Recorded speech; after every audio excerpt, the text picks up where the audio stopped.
Hey, good day, guys. So yeah, I'm sure I've already shared with you some of my thoughts about why do I think having a job has its own perks, right? In my earlier episodes, but a lot of people are still asking, is like, what do I think of having a job, right? Especially because in on the online media space, right? It's like tons of articles talking about like how do you make money without owning a job, how do you be a boss, all this kind of stuff. There's so much fascination about being your own boss, having that control, and yada yada yada, which is not wrong per se, but I always feel that we need to cover in a more varied angle so that people can make better choices. And when I look at it, right, there is beauty in owning a job. So I'm going to share with you some of my views and some of my thoughts about the beauty of getting a job.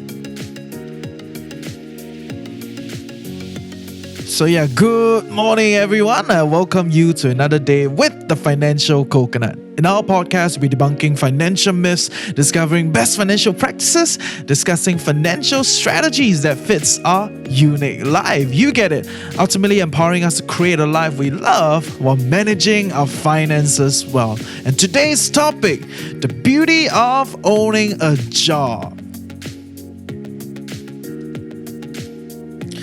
So yeah, I think when it comes to the idea of a job, these days the predominant kind of internet viewpoint is that you don't need a job, you can make money in many different ways, you can, via in the gig economy, you can create, you can do your own stuff, passive income, blah, blah, blah. And I think I talked a little bit about all these different things in the earlier stuff, but I want to reiterate a few points. So personally, I'm actually one of those guys that didn't do long stints in any job per se, right? So I've worked in like my own tea house, I've worked with my friends' companies, and I think only recently that I really got like a job setting, which there are expectations, I'm being paid, there's a contract, those kind of stuff. So when I look at it, right, it's been a very enlightening experience for myself. And I think I talk about it a little bit in some of the other podcasts, so definitely check out the earlier podcast. So I think one of the stuff that I talk about was having the kind of consistency in income. When you have the kind of stable income, you actually can look a lot further, right? You're not so concerned about day to day. A lot of the gig economy guys, they're very concerned about, what about next week? What about bills? What about all these different things? So when you don't have the kind of consistent income that it's going to come in every month to month, doesn't mean month to month come in, then you can anyhow spend. But the kind of consistency does allow you the capacity to look further and plan further. You don't need to just be concerned about, do you have next week covered? You can look a lot further. And when you can plan further, you can compound your wealth. You can actually practice a lot more on delayed gratification, which are some of the concepts that we can talk about in other podcasts. But the focus today is on jobs, and that is one of the pointers that I think it's very sexy in my view, because for me, I've never had a kind of stable income for a very long time, but for many other people, maybe they graduate into a stable income, right? They go straight away get a job, stable income, or their family is all about stable income. So to them, not very sexy, right? For my view, someone that haven't gotten stable income until only recently, it's actually very exciting because okay, I just do what needs to be done within the scope and I get paid. And I can plan further. I have the kind of ability to compound. So when I was like, it's pucho ma, right? Get a job, quite good. Of course, I also recognize that there are other things that come with a job, right? Like you have to commit a certain bandwidth of your life to the job. You have to sacrifice certain things. I get it. I'm not debunking those stuff, but like I said, I always like to share with you the other side of the discussion, which many people don't see. Also, I want to kind of talk a little bit about the over fascination of a job. I think too many people kind of like, put every expectation on the job. The job must be able to help me learn, help me grow, give me promotion, stable income, a lot of perks. It's like, best, you don't need to do much, can earn a lot of money. What a typical Singaporean viewpoint. The truth is, right, it's if you can hit a jackpot, cool. But how many people hit jackpot? But that doesn't mean you cannot pursue the kind of growth that you're trying to pursue, right? You can do the job that of course you will not hate it, right? If you hate it, right, chances are you will not stay also. It's you kind of like it a little bit, whether is it because your colleague very nice or the job actually you quite like, but it's like no prospect, cannot grow further. Then you want to take all the other needs that you actually want, like exposure, like learning, like kind of growth, or even kind of different kind of skill sets that you want to pick up, you can actually do it off work. Don't need to everything clump into work, right? Into the job setting, right? I'm gonna talk about one of the major beauty I see in having a job. Right. The major beauty, right, is that the company actually pay you to learn. The reality is many a times we think we know, but as we go along, we are always experiencing new things. We're always trying new things. And like it or not, we always make mistakes. We do fumble. So I have friends who are in the digital marketing space and they tell me, wow, I work in my company. I do a lot of mistakes, but I learn a lot of things. Like what doesn't work, all company money. Right. So the idea is, after you go through all the processes to join the company, right? You round 2, round 3 interview, or like friend intro, back end interview, whatever. You join the company. The company already validate that they want you. So in that process of you trying to integrate into the company, or in the process of you creating for the company, you always make mistakes. But regardless, right, as long as your mistakes don't too crazy, right, and your innocence don't too crazy, the company actually is paying you to try out a lot of things. They're paying you to learn, they're paying you to experiment. And that is something that if you do on your own, you don't actually have that luxury to do so.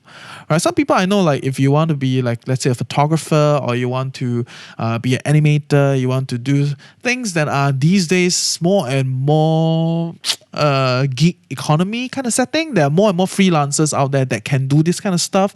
You realize that you cannot make mistakes. You don't have the budget to try new things. You really gotta okay, not say you cannot make mistakes, but every mistake that you make, the impact is a lot bigger because you got a smaller budget. You don't have the kind of safety net for you to play around and for you to learn. You don't have that kind of days where you can wander around because you have rent to pay, you have customers to upkeep, you have a lot of different things that you need to do. So when I look at it, right, one of the best things about having a job, right, especially from someone that have a job now, right, is that even if I nua around for a day or two, right, it's okay. My company can handle it, because ultimately, as long as I service the kind of things that I need to do and I innovate and create, I actually have a lot of support at the back, capital at the back, connections that the company has already built up, right, for me to play around and learn and experiment. And to me, that is extremely important. Right, so we shouldn't discount that element when we work in a company. Of course, if the company don't give you all this space and you're not looking for learning, not looking for experiment, then okay, so be it lah. But in my view, from my viewpoint, right, is that I'm happy to work in a job if I can learn stuff, I can experiment, and they are one of the leading guys in the game. Cool stuff. Happy to do it. Of course, I've talked about this in earlier podcasts about paychecks. If you want to make more money, some people say I want to make more money, and maybe working a freelancer, I can double down and make more because I just need to close more clients. You're not wrong per se, and in the job setting is different, right? If you are in a job setting, you have to pick up new skills, and some of the new skills are like people management skills, or like the latest hot skills, coding lah, digital marketing lah, all those kind of stuff. The company revalue you, and then you move up the value chain, right? So pay wise, there's of course a certain cap to it in a company structure, which we talked about earlier. Definitely check out the earlier podcast. But when you look at it, right, when a company have you, especially when you're young and new, new to the field, new to the industry, even the very first job, right, they're actually investing a lot in you. They run a bigger risk, of you making mistakes and hurting their business, right? From a business person's viewpoint, I think that's kind of also where I see it, right? So I'm in a unique position because I work for some people, I also build my own stuff. So I kind of see both ends of the discussion, right? So if I hire someone, right, as a new fresh guy, right, sometimes I also tao tia. I was like, how am I going to work with this person? How much am I going to invest in this person? So definitely realize the beauty that actually when you're in a job, right, you're being paid to learn and experiment and funnel your own growth. And the next important point, especially in a Singapore context, this is super localized, but the beauty of having a job, right, is that you get CPF. So yes, CPF haven't sponsored. If they sponsor, I'm very happy to take one, right? Okay, because let me put it out there that I actually think it is a decent policy, right? I will do some episodes to talk about the CPF because I read every single page of the CPF website, right? So if CPF people, you're listening, right, happy to be sponsored and happy to talk about it. So I will get back to you guys on the CPF point after a word from our sponsor. Hey guys, times are a little cray-cray now. I get it. Some of you guys may have committed to some form of endowment plans or saving plans, but are struggling to keep up with it. I just want you to know that this is understandable. We're humans. We do what we can. Times are a little different now. So if you're struggling and need some way out of it, whether is it policy financing or to surrender your policies at 10% above your surrender value, talk to Ethan and his team at The Policy Walk. Check them out at policywalk.com/thefinancialcoconut. Link is in the description below. So yes, about CPF, wow, this is a can of worms. Once we throw out these three letters, even the dim sum dollies have something to say about CPF. Recently, I've been watching some dim sum dollies kind of snippets on YouTube. So if dim sum dollies, you don't know what are they, go to YouTube and check out dim sum dollies. They're quite funny, a local comedian. Also China and Mina, I quite like them. So definitely check them out, very cute comedians. But yes, about CPF. So when I look at it, right, I'm not gonna like delve into how CPF started and all the kind of nitty-gritty or whether is the structure good for the country or for you or for whatever, right? So those things we can slowly talk about it. And if you, of course, if you're like a anomaly, you're very wise, you understand how to manage your money right from the get-go when you're super young, early 20s, early 30s, right? Then okay, maybe you really don't need a CPF, right? You don't need a CPF system because you can manage on your own. But I would like to believe that most people are not like that, lah. At least from the colloquial and the friends around me, I realize that it's only a small select group of people that are very interested to manage their own personal finance or even learn about personal finance, because partially because the content out there quite boring, partially because it is quite complicated. You do need to invest a lot of time and understanding, which is why I'm very happy that you guys are listening to the podcast weekly. Very happy to have you guys around. But let me just put it this way. For a person that doesn't want to invest a lot into the learning of personal finance, doesn't want to invest into learning how to manage their money on their own, CPF is a brilliant system for these guys. Let me just put it this way, right? You gong just got your job, right? Or you just work for a job a few years, you never think much about it because you're still discovering life. Sounds like many people, right? It's okay. It's fine, right? We're all exploring, all learning as we go along. That is perfectly okay. But right, as long as you hold a job, there's this thing at the back called the CPF, right? That's helping you accumulate your wealth very silently, Okay, maybe not very silently when you see the paycheck, right? Walao, every month take so much from me.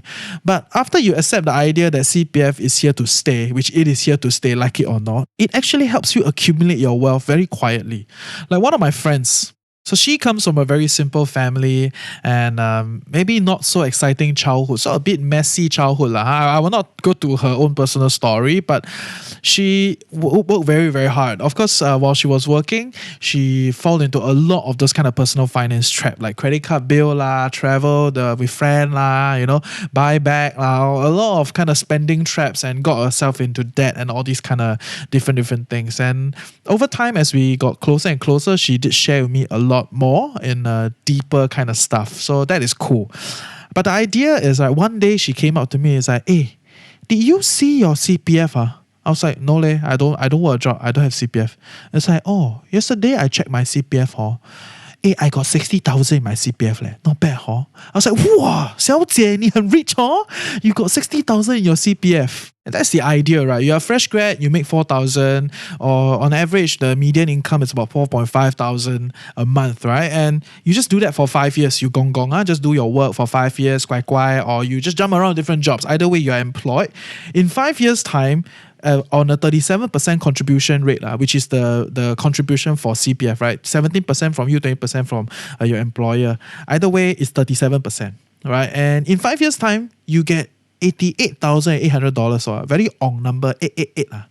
And but you gong one, you just blah, just do your job, and then you suddenly have all this kind of wealth accumulated. And when I look at it from a public policy structure, when I look at it from a broad government structure, actually it's very successful. Because when you do that, you force people to have some sort of financial safety net, you force people to have some sort of wealth accumulation, which is very, very good for the country. It's also very good for the individual. Of course, we can have a long debate if you are very understanding of finance, you know how things work, you can manage your own money, you know all those different things. I get it. But from my viewpoint, right, if you are new, you just got a job, or you are just an average employee and you work your job and you do your part, hey, suddenly you accumulate some sort of wealth, and it's not too bad when I look at it. Yeah, you cannot get the money out now per se. Of course, there are other ways to like kind of extract some cash out of the system. We can dive that later, but the idea is okay, lor. You get CPF, quite nice, lor. And that only comes in a job setting. Right? To me, that's beautiful. And of course, the third point is that you actually gather a lot of industry connections by working for someone. Right? Of course, the bigger the company you work for, the better the company you work for, the better the connections. But all these kind of connections, right, they don't come from a Google search or LinkedIn search. Okay, maybe these days people are a lot more open in terms of trying to connect, but it tends to still not be the case. It's not that open yet. So when you are part of a company or you're part of an organization, you represent the organization. Let's say I work for CapitaLand, or I work for DBS, or I work for Singtel, whatever big company that you work for, or even an SME that you work for that is like innovative and whatever, you actually take on that company's brand, that company's reputation to go into the industry and connect with people. Rather than you're an individual that have no reputation, you don't know what you're doing, and you're trying to hustle your way in the gig economy or as a self-employed or as a freelancer, that is a whole different game. When you are part of a company, you get that kind of connection, you get that kind of brand to support you in connecting with more people. And that is very exciting. Because ultimately, if you decide that you want to set up your own venture, you want to come out and do your own thing, and you want to jump into another industry, or even jump into your competitor company, right? All these kind of connections will help you. So to me, I think that is a much easier way, very smart way for most people. Of course, if you want to hustle, you want to come out and do your things, so be it, do it. But that is what I think it's a very beautiful part of having a job, is that you have all these kind of connection building and you carry the brand to help you to build more connections. So easier way, right? And I'm going to sum up today. So the 3 pointers are some of the beauty of getting a job, right? Number one is, of course, the company pay you to learn. You get to use all their resources to experiment and learn, try out new things to improve yourself. A lot of these learnings, right, you cannot translate to the company wise. You keep it on your own and you can kind of bring it everywhere you go. Number two is that you actually get CPF, which is for lack of a better way to put it, right, if you're new, you don't really know how to manage your finances, you're learning, right, CPF silently helps you accumulate wealth. Yes, although you cannot get it out immediately, in the long term, it is quite beneficial for you. That is my view. We can have deeper discussion.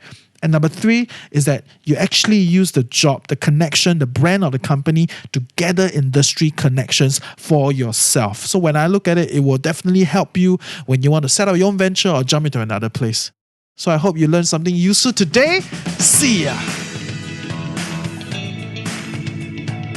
Hey, I hope you learned something useful today and truly appreciate that you took time off to better your life with a financial coconut.